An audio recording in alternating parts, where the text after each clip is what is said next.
안녕하세요. 저는 요새 뱃속으로 낳지 않았지만 평생을 가슴으로 키워온 제 아들을 빼앗길 뻔했던 60대 아줌마거든요. 오늘 제가 들려드릴 이야기는 정말 길고 파란만장한 사연인데요. 끝까지 들으시면요. 분명 마음이 뭉클해지실 거예요. 시작하기 전에요. 구독과 좋아요 버튼을 눌러주시면 정말 큰 힘이 되거든요. 그럼 이야기 시작할게요. 여러분께서는 자식을 빼앗길 뻔한 적이 있으신가요? 아니면 혹시 빼앗기는 상상이라도 해보신 적 있나요? 여러분은 아마 상상도 못 하실 거예요. 눈에 넣어도 안 아픈 게 자식이라는데 그런 자식을 빼앗기는 건 있을 수도 있어서도 안 되는 이야기니까요. 그런데 몇 년 전에요. 저는 실제로 제 아들을 빼앗길 뻔했어요. 그것도 당연하다는 듯이 뻔뻔하게 내놓으라고 소리치는 사람들에게요. 엄청난 돈을 줘도 안 내어줄 제 아들을 말이에요. 그리고 그런 아들을 제가 어떻게 지켜냈는지 여러분들에게 이야기하고 싶어서 이렇게 사연을 보내게 됐어요. 저는요, 꽃다운 시절 20살에 첫 남편과 만나서 일찍이 결혼 생활을 시작했거든요. 어렸을 적부터 저는 아이들을 무척이나 좋아했어요. 동네 아이란 아이는 다 제 손을 타고 자랐다 해도 과언이 아닐 정도였죠. 그래서인지 어렸을 때부터 저는 엄마가 되는 게 꿈이기도 했고요. 그런데 인연은 하늘이 내려준다고 하잖아요. 제 삶에는 자식 인연이 없었던 건지 애석하게도 저는요, 첫 번째 남편과 함께 했던 20년이란 긴 시간 동안 3명의 아이를 유산하고 말았어요. 20년이란 결혼 생활 동안 자식이 하나도 없으니 제 결혼 생활이 순탄할 리 없었겠죠. 첫 번째 남편은 집안의 장남이었는데요. 그 시절에 장남에게서 자식이 없으니 시어머니가 절 가만둘 리 없으셨어요. 제가 시어머니께 혼이라도 나는 날에는요. 애도 못 낳는 게 시작해서 네가 우리 집안들을 다 끊어놨다 며 절 사정없이 몰아세우셨죠. 또 유산하고 슬픈 마음에 홀로 방에 누워있으면요. 시어머니는 어김없이 나타나서 있던 애도 네가 잡아먹어 놓고 어딜 누워있냐 며 절 참 모질게도 내치시곤 했어요. 지금 시대였으면 제가 시어머니께 맞서보기라도 했을 텐데 그 당시에는요. 그게 무슨 큰 죄라도 되는 줄 알았거든요. 그래서 입도 떼지 못하고 그 모진 소리를 다 듣고만 있었네요. 그렇게 시간이 지나고 이제 아이를 갖기 힘든 나이에 접어드니까 시어머니는 절 사람 취급도 안 하시더라고요. 그리고 시어머니와 똑같았던 남편도 이제는 대놓고 외도를 저질렀고요. 원망하는 저를 보며 시어머니와 똑같이 아이도 못 낳으면서 이 집안은 왜 있냐 라는 망언도 서슴없이 했네요. 그래서 결국 40이란 나이에 사람 취급도 안 해주는 그 모질고도 모진 곳에서 도망 나왔어요. 첫 번째 남편과 이혼한 후에요. 저는 한동안 아무것도 하지 못했어요. 40살에 자식도 없고 남편도 없고 심지어 친정도 없었던 저는 살아야 할 이유마저도 없었죠. 그런데 삶의 끈은요, 제가 놓는다고 놓아지는 게 아니더라고요. 그렇게 시간이 흘러가는 대로 살다 보니 어느새 몇 년이 흘렀고 저는 두 번째 남편을 만났어요. 두 번째 남편은 참 자상한 분이었거든요. 그 당시 두 번째 남편은요. 제가 일하던 백반집에 자주 오시는 단골 손님이었어요. 험한 손님들과 달리 제게 항상 존댓말을 쓰시며 상냥하게 대해주시니까 저도 마음이 가더라고요. 지옥 같은 20년의 결혼 생활을 청산했을 때요. 전 내 인생에서 더 이상 남자랑 같이 지낼 일은 없을 거야. 라고 수없이 다짐했었거든요. 하지만 두 번째 남편을 만나보니 다시 한번 누군가의 아내로서 살아보고 싶다는 욕심이 들더라고요. 그래서 결국 전 재혼을 선택하게 되었고요. 그리고 참 인생사 세옹지마라고 했던가요? 제게 아이가 없다 보니 재혼하는 데는 아무 문제가 없더군요. 20년의 결혼 생활에서는 저를 그렇게도 괴롭혔는데 말이에요. 재혼한 남편에게는 아들이 한 명 있었어요. 흔히 재혼할 때요. 상대방의 아이 문제로 의견이 대립해서 다투기도 하고 그러잖아요. 하지만 저는요. 아이를 갖는 게 절실한 소망이어서 그랬는지 남편에게 아들이 있다는 점이 큰 축복처럼 느껴졌거든요. 그리고 꼭 좋은 엄마가 되겠다고 속으로 수없이 다짐했죠. 그렇게 제가 40 초반이었을 때 저는 이제 막 중학교에 입학하는 아들이 한 명 생겼어요. 이름은 강서준. 서준이를 처음 만나던 날이 제겐 아직도 생생하네요. 중학생이면 많이 어린아이도 아닌데 제 아빠 손을 꼭 잡고 나타나서는 눈에 살기를 띠고 절 한참이나 째려보는 게 아니겠어요? 그 당시 서준이의 키는 제 귀 정도 오는 높이였는데요. 다 큰 아이가 절 그렇게 쳐다보니 처음엔 꽤 무서웠죠.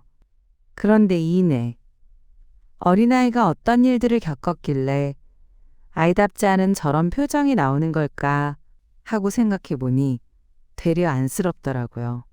그리고 서준이와 내가 친해질 수 있을까 하는 걱정도 들었죠. 그런데 그런 제 걱정은 현실이 되었어요. 몇 주면 될 줄 알았던 서준이의 낯가림은 몇 달이나 지속되었는데 그만큼 제 속은 다 타들어가는 것 같았어요. 이런 제가 딱해 보였는지 동네 아주머니들은 남의 자식 키우는 게 제 자식 키우는 것보다 어렵다 라고 하시면서 절 위로해 주셨죠. 이런 위로를 받을 때면 그래, 이런 상황에서 나만 힘든 게 아니구나 싶다가도 한편으로는 서준이와 내가 사이 안 좋은 게 온 동네 사람들도 다 알 정도라니 하면서 속이 좀 상하더라고요. 서준이는 제게요. 온몸에 털을 아주 뾰족하게 세우고 있는 고양이 같았어요. 그리고 식사 시간만 되면요. 서준이는 어김없이 제 아빠한테 혼이 났는데 이유는 이랬어요. 서준아, 너 왜 밥 안 먹어? 아빠가 또 화를 내야 먹겠어? 여보, 서준이가 먹고 싶으면 먹겠죠? 식사 시간마다 왜 애를 못 잡아서 그래요? 너 또 엄마가 밥 했다고 안 먹는 거야? 너 지금 그게 뭐 하는 행동이야?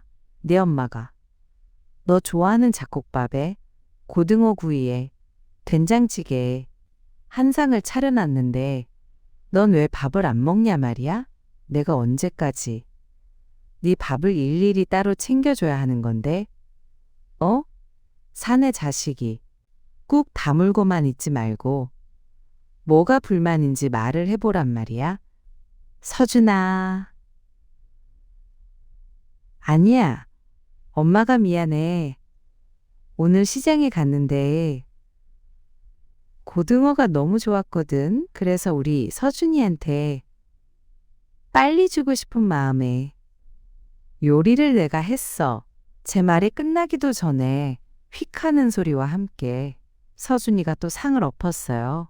그리고 그날 처음으로 제 아빠에게 대들며 울면서 이렇게 말하더군요.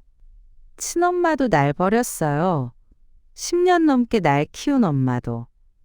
내가 잘 때. 그것도 한마디 인사말도 없이 날 그렇게 버리고 갔다고요. 친엄마도 날 그렇게 대하는데 새엄마라고, 계모라고, 뭐가 다르겠어요. 이 여자가 해준 밥을 왜 안 먹냐고요? 여기에 독을 탔을지 내가 어떻게 알고 먹어요? 나만 없으면 이 여자랑 아빠 둘이 잘 지낼 텐데 이 여자 눈에는 제가 눈엣가시 아니겠냐고요? 뭐? 이 자식이, 계모가. 뭐? 독을 타? 넌 그게 맨날 얼굴 보고 지내는 네 엄마한테 할 소리야? 너 버리고 간 친엄마야. 나 싫다고 도망간 거고 네 새엄마는 너랑 나 좋다고 여기 와서 같이 지내는 건데 너만 마음 열면 될걸. 왜 너 한 놈 때문에 우리 가족이 매번 이렇게 기분 나빠야 하냐 말이야. 커봐요, 아빠도 지금. 내가 눈에 가시라고 얘기하시는 거죠, 나만 없으면. 이 집안이 잘 돌아갈 테니까. 나가! 라는 거잖아요. 무엇이? 순간 화를 참지 못한 남편이 서준이의 뺨을 때리려고 했죠. 너무 놀란 저는요. 서준이를 지켜야 한다는 생각이 들어서 서준이의 얼굴을 감싸 안았어요. 그렇게 남편의 손은 제 뒤통수를 때렸고 아악하는 소리를 내면서도 저는 서준이의 얼굴을 꽉 감싸고 있었죠. 아, 여보, 왜 당신이 끼어들어? 남편의 말이 채 끝나지도 않았는데 서준이는 절 그대로 밀어버렸고 전 바닥으로 벌러덩 넘어졌어요. 내 얼굴에 손대지 말아요. 아줌마, 이러면 내가 감동이라도 받을 줄 알아요? 아줌마도 잠깐은 나한테 이렇게 잘해주다가 아빠가 마음에 안 들면 어느 날 갑자기 사라져버릴 거 아니에요. 내 친엄마도 그랬어요. 나한테 항상 잘해주셨는데 아빠가 마음에 안 든다면서 저한테 말도 없이 떠난 거라고요. 아줌마도. 아빠 보고 이 집 들어온 거잖아요. 그러면 그냥 아빠한테나 잘하고 아빠한테나 이쁜 말 듣고 살아요. 그러다 아빠가 싫어지면 그냥 아빠한테만 상처 주고 집 나가시라고요. 바닥에 넘어져 있는 저를 매섭게 쳐다보며 숨도 쉬지 않은 채 말하던 서준이는 남편의 윽박에도 아랑곳하지 않고 그대로 집을 나가버렸죠. 몇 달 만에 서로 마주본 서준이 눈빛이었는데요. 그새 서준이의 눈빛은 더 깊고 슬퍼져 있더라고요. 그런데 전혀 서준이 울부짖음에서 서준이와 제가 친해질 수 없는 큰 이유를 찾았어요. 그 당시는 저 혼자만의 생각이었지만 서준이는 제가 싫다기보다는 저와 친해지고 정을 나누는 걸 두려워하는 것처럼 보였거든요. 서준이가 말했던 내 친엄마도 그랬어요. 나한테는 항상 잘해주셨는데 아빠가 마음에 안 든다면서 저한테 말도 없이 떠난 거라고요. 이 말이 그날 밤 제 머릿속에서 떠나질 않았어요. 그리고 그날 서준이를 기다리며 동네 아주머니들이 말씀하신 남의 자식 키우는 것이 제 자식 키우는 것보다 어렵다 라는 말을 계속 떠올렸죠. 솔직히 위의 사건 말고도요. 서준이는 제 인내심을 시험하는 것처럼 다양한 사고를 쳤거든요. 일일이 이 사연에 언급하기도 뭐하지만요. 정말 제 친자식이었으면 데려다가 몽둥이로 엉덩이에 시퍼렇게 멍이 들 정도로 때려서라도 그 버릇을 고쳐놨을 정도였어요. 그런데 저와 한 공간에 있는 것만으로도 몸서리치기 싫어하는 애한테 제가 훈육을 한다. 그걸 본인을 위한 거라고 생각할까요? 아마 역시 계모야. 계모니까 나한테 이렇게 함부로 하지. 아줌마, 친자식 같았으면 이렇게 화내고 때렸겠어? 라고 했겠지요. 그래서 전요, 하루하루 더 버릇없어지고 망가져가는 서준이를 보며 이러지도 저러지도 못하며 지냈어요. 그러던 어느 날 결국 큰 사고가 터졌죠. 집에서 빨래를 하고 있던 저는 학교에서 온 전화 한 통을 받았는데요. 서준이가 친구를 일방적으로 때려서 친구가 많이 다쳤다는 내용이었어요. 저는 그 길로 서준이 학교로 찾아갔어요. 아직 분이 안 풀렸는지 씩씩거리던 서준이를 보고 있자니 눈앞이 핑 돌더라고요. 그리고 남편에게 듣기로는 시험 성적은 항상 상위권을 유지해서 착실한 아이라는데 이렇게 점점 더 어른들한테 함부로 하고 폭력까지 쓰는 모습을 보니까 저 때문에 애가 저렇게 변했나 죄책감이 들더라고요. 어쩌라고요? 저 그냥 퇴학시켜 주세요. 저 같은 놈이 학교 다녀서 뭐예요? 여기 저놈도 그랬고, 여기 있는 저놈 엄마도 그렇고, 나 같은 건 학교 다닐 필요가 없다잖아요. 얼굴이 시퍼렇게 멍든 친구와 그의 엄마를 보며 서준이는 고래고래 소리를 지르고 있었어요. 이야기를 들어보니 서준이가 그동안 엄마가 버렸네 라며 친구들에게 놀림을 받고 있었다는 거예요. 그리고 서준이는 분한 마음에 주동자를 때렸던 건데 폭력이 과해서 일이 이렇게 커졌던 거고요. 놀림받았을 서준이를 생각하면 피가 거꾸로 돌지만 본인을 도와주려는 선생님의 어깨를 툭툭 밀치며 퇴학시켜달라. 고래고래 소리 지르는 서준을 보자니 이건 아니다 싶더라고요. 전 그때 다짐했죠. 점점 더 사람답지 않게 변해가는 서준이의 눈빛을 더는 두고만 보지 않겠다고요. 야, 서준아, 너 선생님께 그게 무슨 말투야? 어? 그리고 어디 선생님을 툭툭 밀치고 있어? 아줌마, 또 뭐예요? 아줌마, 내가 어떻게 사는지 관심도 없으면서. 서준이 말이 끝나자마자 전 서준이의 뺨을 있는 힘껏 한 대 때렸어요. 그리고 절 노려보는 서준이를 보며 빨갛게 올라온 뺨을 한 대 더 때렸죠. 너도 그만해. 내가 왜 네 아줌마야? 엄마지? 난 네 엄마야. 그래서 난 네가 이런 식으로 하늘 무서운 줄 모르고 이 사람 저 사람한테 건방 떠는 꼴 안 봐줘. 너 당장 선생님께 잘못했다고 용서 빌어. 어서. 제가 화낸 모습을 처음 봤는지 서준이는 아무 말도 못하고 절 쳐다만 보더라고요. 그런데 갑자기 서준이가 때린 친구 어머님이 제게 말했어요. 당신이 얘 계모야? 계모라서 애가 이렇게 아무렇게나 되도록 아무 신경도 안 쓰나? 우리 애 어떻게 할 거야? 그 시험인데 저 팔로 공부를 어떻게 하냐고? 공부는 해서 뭐 합니까? 뭐 학생인데 공부해서 뭐 하냐니?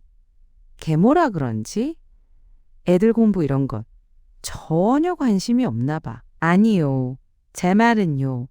듣기로 당신 아들이 제 아들 놀리는 주동자였다는데 친구가 처한 상황을 이해해주긴커녕 여기저기 떠벌리며 놀리고 다닌 놈이 공부는 해서 뭐 하냐고요? 쟤는 공부보다 인성교육이 먼저 아닌가요?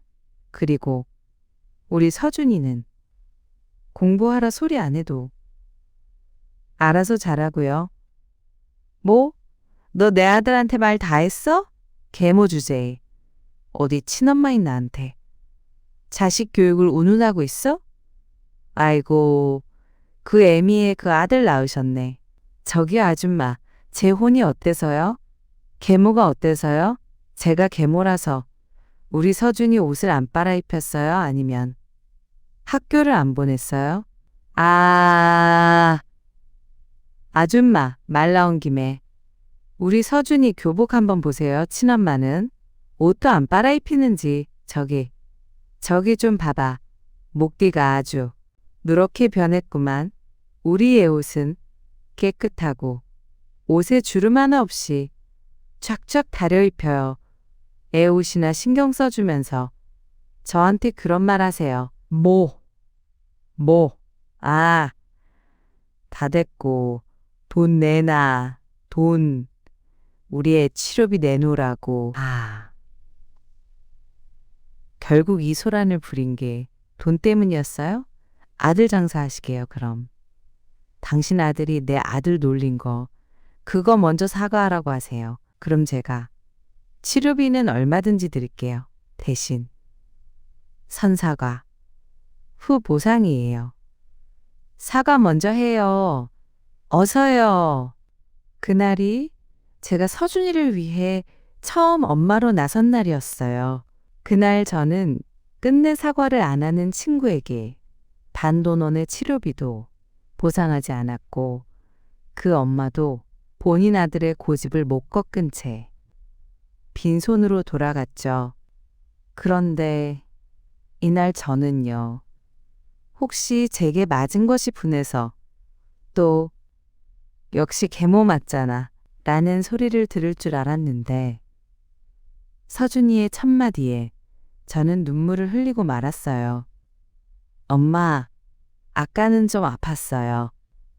바로 엄마라고 불렀던 거예요. 서준이와 지낸 지 7개월 만의 일이었죠. 저는 서준이와 나란히 걸으며 그 얘기를 듣는데 눈물이 왈칵 쏟아져서 서준이 얼굴 반대 방향으로 고개를 돌렸어요. 그리고 한참을 걸으며 이야기했죠. 엄마, 그동안 내가 잘못했어요. 난 엄마가. 내 편이 아닌 줄 알았어요, 오늘. 그 자식 엄마가 날 몰아세우는데 그때 내게 엄마가 없다는 게 참 서럽더라고요. 그런데 오늘 내 편을 들어주는 엄마가 있어서 참 좋았어요. 그랬구나. 아휴, 내가 더 일찍 오지 못해서 미안해. 그리고 아까 널 때린 것도 미안하고. 하지만 난 괜찮아요. 엄마 마음 다 알아요. 오히려 엄마한테 맞고 나니까 정신이 확 들던걸요. 앞으로는. 다시 예전처럼 잘 지내볼게요. 대신 엄마, 나랑 약속 하나 해줘요. 엄마는 나 절대로 버리지 않겠다고. 서준이의 진심 어린 속마음에 전 길을 가다 말고 서준이를 안고 펑펑 울었어요. 그렇게 남편과 저 아들 서준이는 제가 재혼한 지 7개월 만에 진짜 가족이 될 수 있었죠. 그 후로 제 삶은 여느 엄마와 다를 바가 없었어요. 서준이는 아침마다 제가 해준 밥을 먹고 등교하고 또 제가 챙겨준 도시락으로 점심을 먹었죠. 그리고 저녁이면 남편과 서준이 저 셋이 둥근 밥상에 둘러앉아 저녁밥을 먹었고요. 그리고 서준이가 성인이 돼서 했단 말이긴 한데요. 서준이는 제 첫인상이 참 좋았다고 했어요. 저를 처음 보자마자 제가 따뜻한 사람이란 걸 본능적으로 느꼈다면서요. 그래서인지 제게 마음을 여는 것이 더 힘들었다고 하더라고요. 저한테 많은 걸 의지하게 되어버릴까봐 덜컥 겁이 났다면서 말이죠. 이 작은 아이가 이렇게 많은 부분을 따지고 재며 본인 감정을 조절하며 지냈다는 게 전 마음이 무너지듯 아팠어요. 어른들이 살고 못 살고 하는 문제. 이 아이가 꽤 많은 상처와 트라우마를 갖게 되었다는 것도 알 수 있었고요. 대체 우리 서준이가 무슨 잘못을 해서 이런 상처를 겪게 되었을까요? 전 할 수만 있다면 서준이 아픈 모든 기억을 저로 인해 말끔히 지워주고 싶었어요. 그리고 그러기 위해 무엇이든 노력했고요. 그리고 서준이도 그런 제 마음을 알았는지 저희는 서로 손을 꼭 잡으며 장을 보러 다니는 친구 같은 모자지간이 되었죠. 그런데 기쁨도 잠시 몇 년 후 공사 현장에서 일용직으로 일하던 남편이 추락사로 갑자기 세상을 떠나게 되었어요. 그리고 하늘나라로 가기 전 제게 이런 유언을 남기더라고요.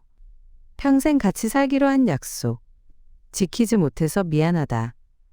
그리고 엄마에게 버림받았던 우리 서준이, 이번엔 부디 버리지 말아줘. 참 바보 같은 사람이죠? 서준이는 이미 제 아들인데 본인 떠난다고 제가 아들을 버릴 리가 있나요? 그렇게 남편은 응급실에서 이틀을 보낸 후 저랑 서준이와 작별 인사를 했어요. 그 후로 저와 서준이는 굉장히 힘든 시간을 보내게 됐어요. 서준이의 꿈은 의사였거든요. 어렸을 적부터 의사가 꿈이었다고 하더라고요. 그런데 의사 되는데 얼마나 많은 시간과 돈이 드는지 여러분도 잘 아시죠? 의대에 합격한 서준이는 없는 시간을 쪼개고 쪼개 과외를 했어요. 그리고 아들의 꿈을 이루어주기 위해 저도 남편이 하늘나라로 간 후에는 식당 일을 다시 시작했죠. 제가 다녔던 식당은 24시간 문을 열었었는데요. 주인한테 사정을 얘기하고 제가 잠자는 몇 시간을 제외하고는 일만 했던 것 같아요. 그렇게 10여 년도 훌쩍 넘는 시간을 보내고 아들은 정식 의사가 되었죠. 그리고 안정기에 들어섰을 때요. 제게 결혼할 여자를 소개해 준다고 하더라고요.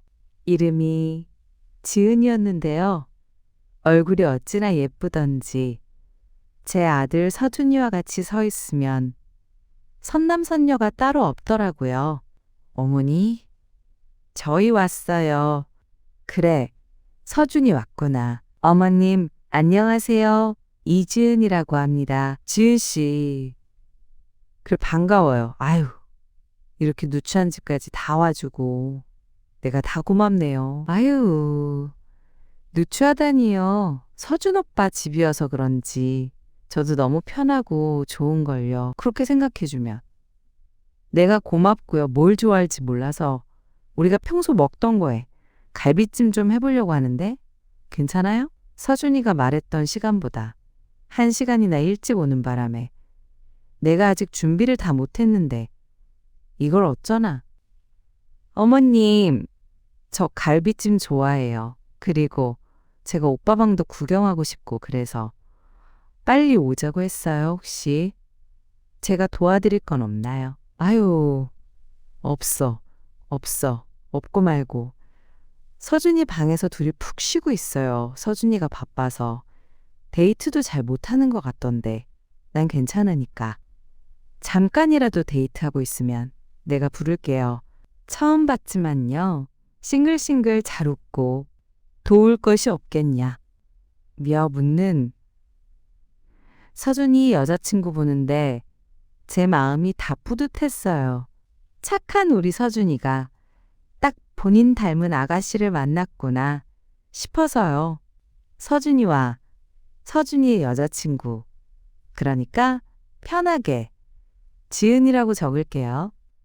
서준이와 지은이는 방에서 오순도순 이야기하는 소리가 들렸고 저는 분주히 음식을 준비하고 있었죠. 그런데 웬걸 제가 양파를 사온 줄 알았는데 깜빡하고 안 사왔더라고요. 왜 매번 장볼 때마다 꼼꼼하게 체크한다고 하는데 막상 요리할 때 되면 한두 개씩 꼭 빼먹고 오잖아요. 야채 가게까지는 시간이 좀 걸렸는데요. 이것저것 준비하느라 정신이 없었던 저는 서준이에게 양파 좀 사다 달라고 부탁했죠. 그렇게 서준이만 집 밖으로 나가고 지은이와 저 둘만 집에 남게 되었어요. 그런데 서준이가 나가고 나자 지은의 눈빛이 갑자기 변하더라고요. 팔짱을 끼고 집 여기저기를 돌아다니며 뭔가를 찾는 눈치였죠. 지은 씨, 뭐 찾는 거라도 있어요? 아니요. 그냥 보는 거예요. 이런 집은 처음 와봐서요. 이런 집이요? 아, 아니에요. 서준이 집에. 처음 와봤다고요. 그런데 어머니, 식탁이 안 보이는데 우리 밥은 어디서 먹어요? 아, 부엌이 좁아서.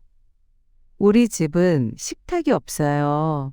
손님용 상이 있는데 이따 음식 준비되면 상 펴서 먹을 거예요. 네? 방바닥에서 밥을 먹는다고요? 아, 서준 오빠도 참 미리 말이라도 좀 해줬으면 바지 입고 오는 건데. 아, 하여간 별로라니까. 그러게. 치마 입었네요. 그럼 내 옷이라도. 아니요. 저. 마트까지는 얼마나 걸리나요? 한 5분, 5분 정도 걸. 아, 그럼 얼마 안 남았네. 알겠어요. 전 오빠 방 더 구경해도 되죠? 편할 대로. 계속해서 제 말을 끊어먹던 지은이는 그대로 서준이 방으로 휙 들어가더라고요. 아까와 같이 상냥한 목소리긴 한데요. 뭔지 모르게 갑자기 확 바뀌어버린 지은의 분위기는 절 여의하게 만들었죠. 그런데 갑자기 딸깍하고 서준이 방문이 잠기는 소리가 들리는 게 아니겠어요? 제가 방에 들어갈 것도 아닌데 문을 잠그니까 저도 기분이 썩 좋지만은 않더라고요. 그런데 한 일이 분쯤 흘렀을까요? 갑자기 우당탕하고 서준이 방에서 무언가 떨어지는 소리가 들렸죠. 그래서 저는 깜짝 놀라 서준이 방을 열었어요. 그 사이 지은이는 황급히 뭔가를 본인의 가방에 숨겼는데 이내 절 보고 소리 높여 말하더라고요. 어머니, 노크도 없이 그렇게 들어오시면 어떡해요? 그리고 제가 방문까지 잠갔는데 그렇게 문까지 따고 들어오시는 건 예의가 아니죠.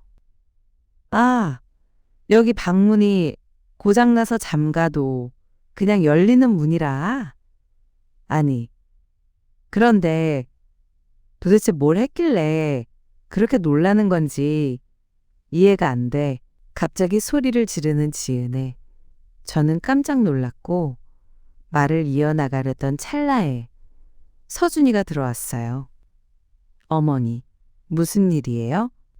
아, 아니다. 지은이가 내 방 구경하다 뭘 떨어뜨린 것 같구나. 곧 식사 준비 끝나니까 밥 먹을 준비해라. 제가 갑자기 방문을 연 건 잘못이긴 했지만 그렇게 소스라치게 정도로 놀라고 소리를 지르는 지은이가 내심 찝찝했죠. 그런데 서준이가 다시 돌아오자 지은의 분위기는 처음 그때처럼 다시 바뀌더라고요. 어머니, 음식 솜씨가 너무 좋으세요. 저희 가정부. 아, 아니, 우리 집에서는 절대 못 먹을 맛이에요. 그렇게 말해주니 기분이 좋네요. 많이 했으니까 먹고 더 먹어요. 그런데 서준이가 워낙 바쁘다 보니 내가 서준이한테 지은 씨 이야기를 많이 못 들어서요. 혹시 실례가 안 된다면 무슨 일 하는지 물어봐도 될까요? 아, 저 배우예요. 촬영하다 다쳐서. 병원에 간 적이 있는데 그때 병원에서 서준 오빠를 처음 만났어요. 그리고 어머님, 말 편하게 해주세요. 그게 제가 더 편할 것 같아요. 아, 알겠어요. 그럼 이제 편하게 할게요. 그런데 배우라고 어쩐지 처음 들어올 때부터 일반인 같지 않다 생각은 했는데 역시 배우였구나. 그런데 TV에서는 본 적이 아직 인기 있는 드라마에선 나온 적은 없어요? 인기 말고 다른 얘기하면 안 될까요? 일 얘기에 갑자기 제 말을 또 잘라먹고 표정이 변한 지은. 그리고 황급히 말을 돌리는 서준이를 보며 제가 뭔가 실수한 것 같다는 느낌이 들 때쯤 지은의 핸드폰 벨소리가 울렸어요. 서준이 방에서 통화를 한다고 하던 지은이는 약간씩 언성이 높아졌죠. 그리고 이내 나와서는 식사를 다 끝냈는데 이만 먼저 가봐도 되겠냐고 묻더라고요. 그래도 제게 처음 인사하는 자리였는데 그렇게 휙 가버리는 게 좀 아쉽긴 했어도 워낙 요즘 젊은 친구들은 바쁘게 지내니 그러려니 했어요. 그리고 또 얼마의 시간이 흐르고 서준이와 지은은 계속 잘 지내는 듯 했어요.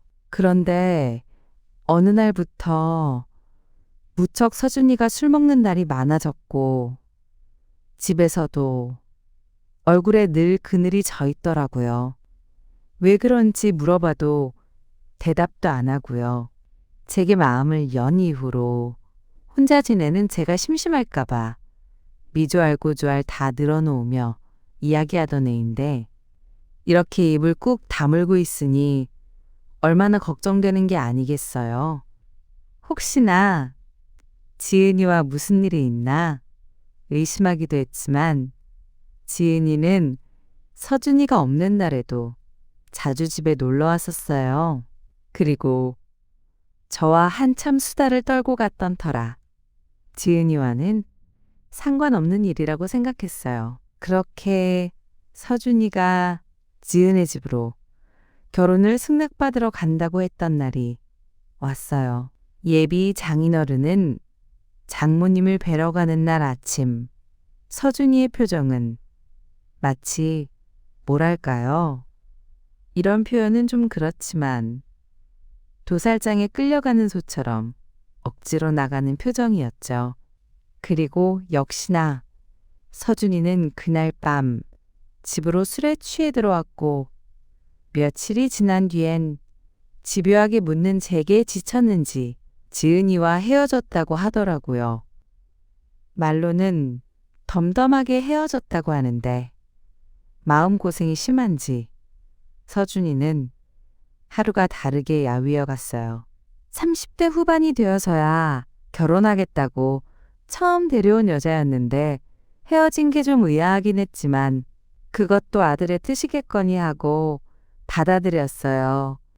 그런데 지은이는 받아들이지 못한 것 같았어요.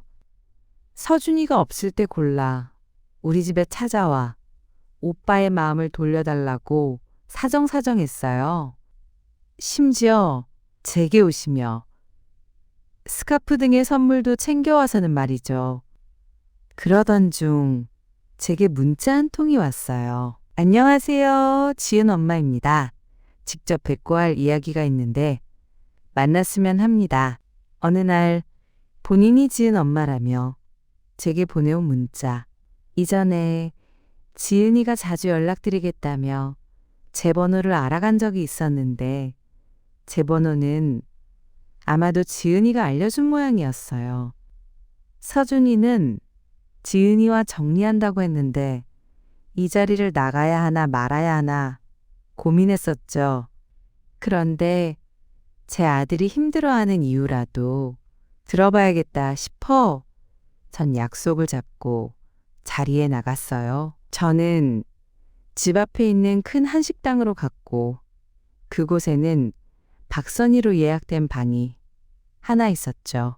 직원에게 예약된 방을 안내받고 들어갔는데 글쎄 거기에 서준이가 있는 게 아니겠어요? 어머니,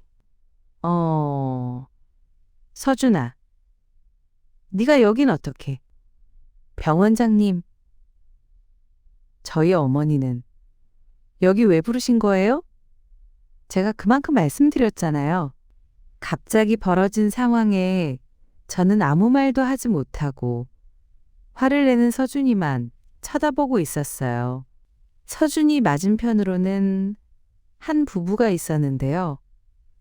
서준이가 병원장이라고 불렀던 분은 지은의 아버지셨고 그 옆에는 제게 문자를 보냈던 지은 어머니가 앉아 계셨죠. 그리고 지은이와 지은 남동생도요. 마치 상견례 자리 같았어요. 지은 부모님은 TV에서나 나올 법한 뭐랄까요?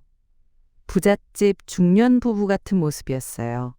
나름 기죽기 싫어 저도 옷장에 있던 옷 중에 제일 좋은 거로 입고 나왔는데 그 당시 제가 참 초라하게 보이더라고요.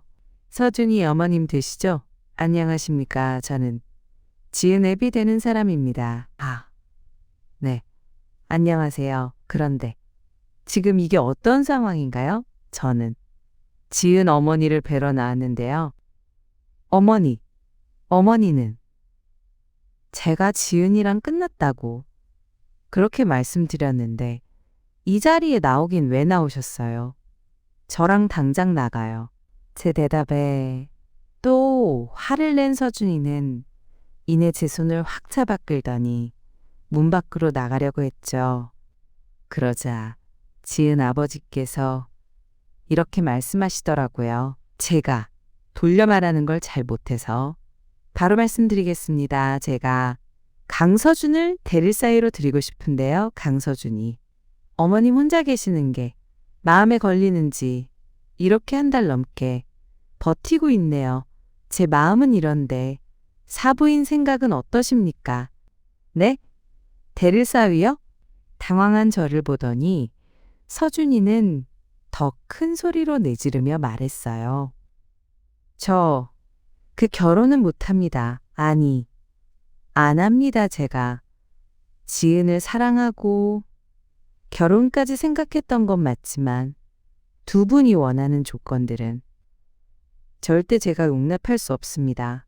그리고 이렇게 저 모르게 저희 어머니까지 부르시는 건 저와 저희 어머니에 대한 배려가 아니라고 생각하고요. 에? 서준아, 아니, 지금 대체 무슨 말 하는 거니? 결혼하는 조건이 있었다는 거니?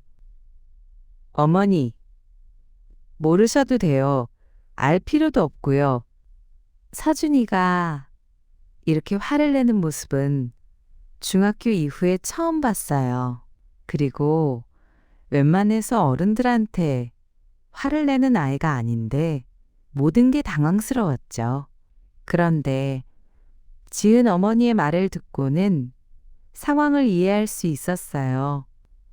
어머니도 알 건 아셔야지. 네, 맞습니다. 저희가 결혼하면 강서준한테 대릴 사위로 들어오라고 했습니다. 아실지 모르겠지만 지은 아버지가 병원장이에요. 그리고 저희 부부는 그 병원을 이어받을 사위를 원하고요. 때마침 제 딸이 의사와 사귀고 있다길래 저희는 적극 찬성했지요. 그런데 대릴 사위가 뭐 어렵다고 이렇게 버티는지 저희 부부는 도저히 이해를 못하겠더군요.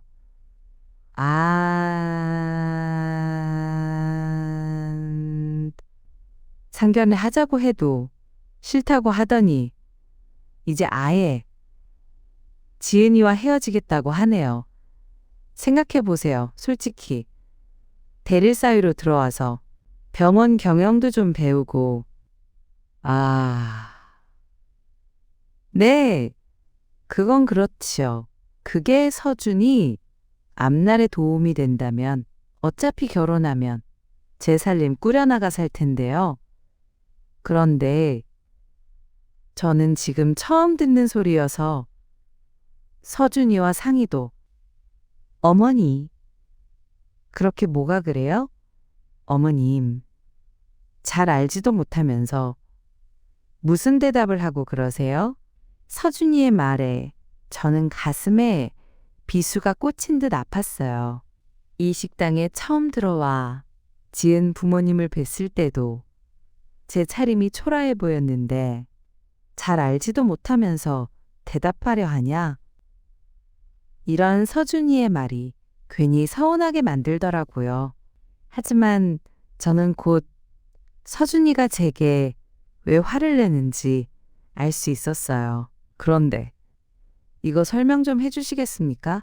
지은 어머니의 말이었어요. 이렇게 말하고 테이블 정가운데 사진을 한 장 꺼내더라고요. 저는 그 사진을 보고 경악할 수밖에 없었어요. 그 사진은 서준이 어렸을 적 사진인데요. 한쪽에는 죽은 아버지가, 그리고 다른 한쪽에는 서준이의 친모가 있었죠. 저와 서준이가 친하게 지내고 얼마 후에요. 서준이는 친모의 기억을 모두 지우고 싶다며 같이 찍었던 사진을 다 불태운 적이 있었어요. 그때 저는 서준이가 혹시 나중에 친모가 보고 싶어질 때가 있지 않을까 하는 노파심에 하나를 숨겨 놓았죠. 그리고 서준이가 앨범에 손을 잘 대지 않을 나이가 되었을 때 서준이 책장 제일 위에 있는 가장 오래된 앨범 제일 뒷장에 꽂아 놓았어요. 그런데 이게 어떻게 지은 어머니 손에 들어가게 됐는지 의심이 들었죠. 그리고 이내 지은이가 첫인사하러 집에 왔을 때 서준이 방문을 걸어 잠그고 서준이의 방을 뒤졌다는 걸 알 수 있었네요. 이 사진이 왜 여기에? 서준이 친모는 어디 계시나요? 그리고 엄마 대 엄마로서 하나만 묻겠습니다. 사부인이라면 본인 딸에게 계모까지 챙기라고 하시겠습니까? 이어지는 지은 어머니의 말에 저는 할 말을 잃고 말았어요. 제가 사실상 계모인 건 맞지만 제게 한 질문은 뼈가 있어 보였죠. 대답해보세요. 저는 솔직히 제 딸아이가 친모도 아닌 계모를 시어머니로 모시며 살아가야 한다는 게 싫습니다. 그래서 강서준에게 어머니와 연을 끊으라고 했죠. 그랬더니 지금처럼 저렇게 화를 내는 게 아니겠어요? 어떻게 생각하시나요? 그만하시라고요. 서준이가 고래고래 소리를 질러도 지은 어머니의 말은 끊임없이 이어졌죠. 우리 강서준, 저희랑 있으면 자연스럽게 병원장도 되고 좋은 집에서도 살 수 있습니다. 그리고 지은이 말 들어보니 식탁 하나 없는 작은 집에서 지내신다고요? 그런 곳에 사시는 분이 강서준 앞날은 어느 정도 보장해 주실 수 있으신가요? 제가 만약 친모였다면 우리 집으로 들어오는 대리사의 자리를 절대 반대하진 않을 텐데요. 혹시 강서준, 그러니까 의사 아들 등이 없고 빨대 꽂아 드실 생각은 아니셨죠? 본인이 진짜 아들로 생각하신다면 얼른 강서준 설득해서 결혼하게 만드시고 강서준 앞날을 위해 연 끊어주세요. 그래야 강서준도 마음 편히 대릴 사유로 들어와서 살지 않겠어요? 참 기가 막히고 코가 막히는 상황이었어요. 제가 계모가 맞긴 하지만요. 저는 서준이를 마음으로 낳고 눈물로 키웠거든요. 제 친아들과 다름없이 20여 년 넘게 키웠는데 이런 대접을 받다니요. 어머니의 말에 기가 차서 이대로 안 되겠다 싶어 따지려 들 때 서준이가 이렇게 말하더라고요.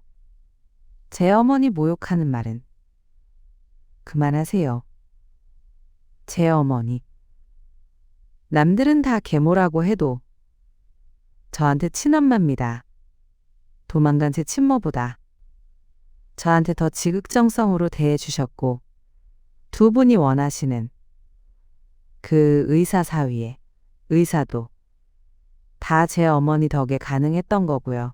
그런데도 지금 제 어머니랑 연을 끊으라는 겁니까? 그것도 결혼의 조건으로요? 저는 절대 그럴 일 없습니다. 그리고 제가 그 조건 못 받아들인다고 그렇게 말씀드렸는데 왜 이렇게 끈질기게 이러시는데요? 제가 지은이랑 처음 만날 때부터 무조건 사귀겠다며 제가 일하는 곳에 사람까지 붙여서 절 하나하나 감시하셨잖아요. 제가 모를 것 같았습니까? 그리고 이젠 하다하다 지은이한테 제 방까지 뒤지게 하셨나 본데 제 약점이라도 잡을 심산이셨어요. 그래서 찾아내신 게 우리 엄마가 친모가 아니라 계모라는 거고요. 제발 그만 좀 하세요. 스토커도 아니고 이게 무슨 짓입니까? 아니,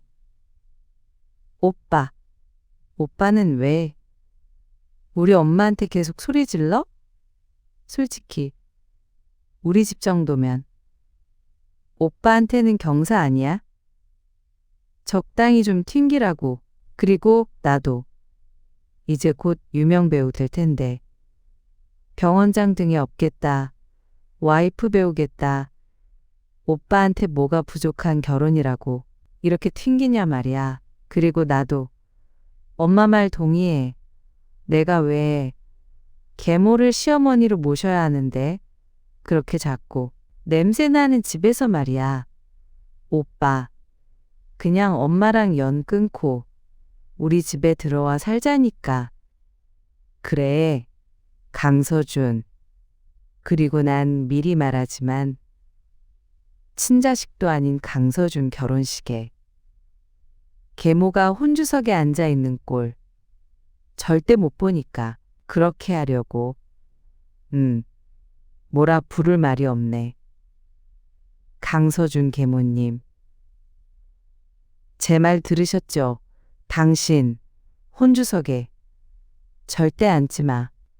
지은 어머니의 말이 끝나기도 전에 서준이가 지은 어머니 뺨을 때렸어요.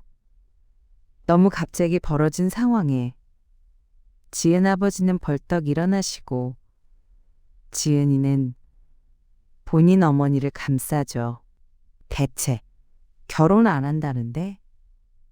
무슨 결혼식이고 무슨 혼주석이에요? 다들 정신 차리세요. 그리고 야, 이지은, 너 입 안 다물어? 너 나랑 왜 결혼하고 싶은 건데? 너 남자 있잖아. 그것도 내가 모를 줄 알았어. 너 의사 사위 아니면 안 된다는데? 네 부모 뜻 따라 나랑 결혼만 하려고 했던 거 아니야?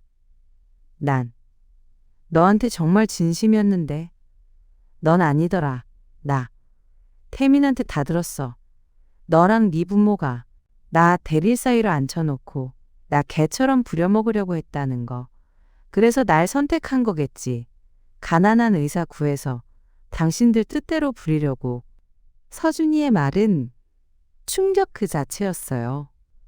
서준이가 말한 태민은 지은의 친남동생이에요. 나중에 서준이한테 들어보니 태민이 어느 날 자기가 일하는 병원에 찾아왔고 지은 누나가 형을 만나는 이유라면서 쫙 알려줬다더라고요. 그리고 그 이유를요. 서준이는 지은의 부모님이 억지로 만들어낸 이 상견례 자리에서 하나부터 끝까지 다 말하기 시작했고요. 줄여보자면 이래요. 대대로 의사 가문이었던 지은 아버지는 지은 남동생인 태민 또한 의사가 되길 원했답니다. 지은이는 처음부터 공부머리도 없었고 오로지 제 몸치장하는 것밖에 할 줄 몰라 부모만 펑펑 싸대는 바람에 포기한 지 오래됐고요. 그런데 태민은 의사에는 전혀 꿈이 없었다더라고요. 그래서 방황 아닌 방황으로 억지로 들어갔던 의대도 부모 몰래 자퇴하고 방랑자처럼 여행을 다녔다네요. 그렇게 시간이 흐르고 태민이 집에 돌아오자 집에서는 배신자 소리를 들으며 쥐 죽은 듯 있었다죠. 그리고 태민이 보기에 지은 아버지의 욕심이 줄어드나 싶었는데 끝내 포기하지 않으셨고 이번엔 의사 사이로 눈을 돌렸다는 거예요. 그래서 하나뿐인 딸에게 의사 사위만 데려오면 뒤에서 뭘 하고 다니든 상관하지 않겠다고 했다면서 말이죠. 그러다 서준이를 만난 거였는데 집안도 별로 보여 대릴 사위 제안을 한 번에 받아들일 거라며 집안이 잔치 분위기였다네요. 그런데 서준이가 계속 거부를 하자 사람을 붙여 협박도 하고 약점이 될 만한 건 모조리 잡아오라며 그간 제 집을 드나들었다는 거죠. 그리고 지은이는 이런 식으로 그동안 3명의 남자에게 더 접근했었다네요. 그런데 그보다 더 충격적인 건요. 지은 아버지가 말한 상관하지 않겠다. 애는 지은의 사생활도 다 포함되어 있었다는 거예요. 그리고 평소 문란했던 지은이는 그새를 못 참고 제 아들 서준이와 여러 남자를 동시에 만나고 있었고요. 그리고 이런 가족들한테 질릴 대로 질려버린 태민이 아무것도 모르고 있던 서준이를 찾아와 모두 말해줬다는 거죠. 세상에 이게 다 의사 사위를 얻고 싶은 지은 부모님의 계략이라고 생각하니 제 온몸에 소름이 끼치더라고요. 그리고 이런 말을 다 들으니까 저도 더 이상 아들을 위해 참고 있을 수 없었어요. 아니, 이제는 진짜 참으면 안 될 상황이 온 거죠. 뭐야? 이 사람 같지도 않은 것들이 내 자식을 뺏어가려고 했다는 거야? 그거 당신들 집착인 거 알아? 멀쩡히 잘 지내고 있는 내 아들을 왜 끼어들어서 이런 시궁창에 빠뜨리냐 말이야? 그리고 지은, 너 처음 볼 때부터 말 살살 끊어먹고 분위기도 묘하게 왔다 갔다 하는 게 계속 걸렸는데 네가 감히 내 아들한테 의도적으로 접근한 것도 모자라 뒤에서 다른 남자를 만나러 다녔다고. 짝. 저는요, 서준이가 지은 어머니의 뺨을 때린 걸로도 분이 식지 않아서 이번엔 제가 지은의 뺨을 한 대 쳐버렸어요. 그러자 제게 버럭버럭 소리를 지르며 이러더라고요. 아줌마, 나 배우예요. 배우는 얼굴이 생명인 거 몰라요?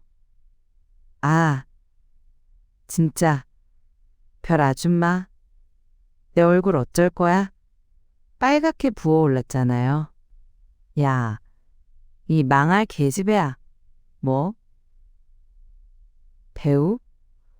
TV에 얼굴 한번 안 비치는 배우가 있냐? 어? 말만 배우하지. 배우라면. 먼저 행실을 더 단디해야지. 이 남자 저 남자 만나고 다닌. 싸구려 주제에 네가 무슨 배우? 어? 내 아들 아까운 시간 어떻게 보상할 건데? 네가 어떻게 보상할 거냐고. 그리고 당신들은 어떻게 보상할 건데? 그렇게 전 지은이와 지은 어머니의 머리채를 한 손에 하나씩 잡고 마구 흔들어댔어요. 지은 아버지는 처음에는 저를 강하게 말리는 듯 했는데 이내 해탈한 듯 자리를 나가시더라고요.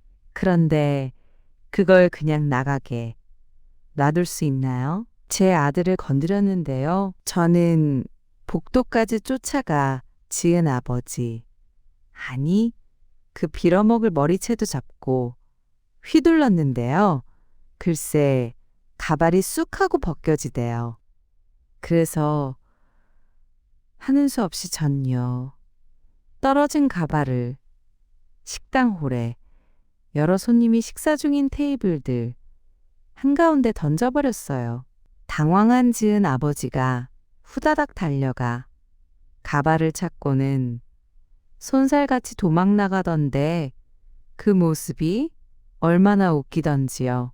그리고 그 뒤로 지은이와 지은 어머니도 머리가 헝클어진 채로 뒤쫓아 나가는데요. 제 아들이 그동안 당했던 마음고생에 비하면 아무것도 아니지만 그래도 꽤 통쾌하더라고요. 그렇게 하늘 무서운 줄 모르고 설쳐대는 사람들이 어디 그런 창피를 당해봤겠어요? 그날 저녁 저는 오랜만에 서준이와 둘이 밥상 앞에 앉아 진지한 대화를 했어요. 서준이는 우리 엄마 역시 안 죽었다 며 예전에 교무실에 찾아와서 소리 질렀던 그 무서운 얼굴이 아직 남아있네 라고 말했고요. 저 역시도 이 애미를 선택해줘서 고맙다 라고 말했죠. 그날 이후 제 아들을 빼앗아가려 했던 그 집안 식구들은 나타나지 않았지만 저와 서준이는 그 일 이후로 더 끈끈해졌죠. 그렇게 2년 후 서준이는 친구의 소개로 자기를 닮은 선한 여자를 만났어요. 그리고 아들의 손을 빌려 이 사연을 쓰는 지금 서준이는 알콩달콩 결혼 생활하며 저와도 잘 지내고 있답니다.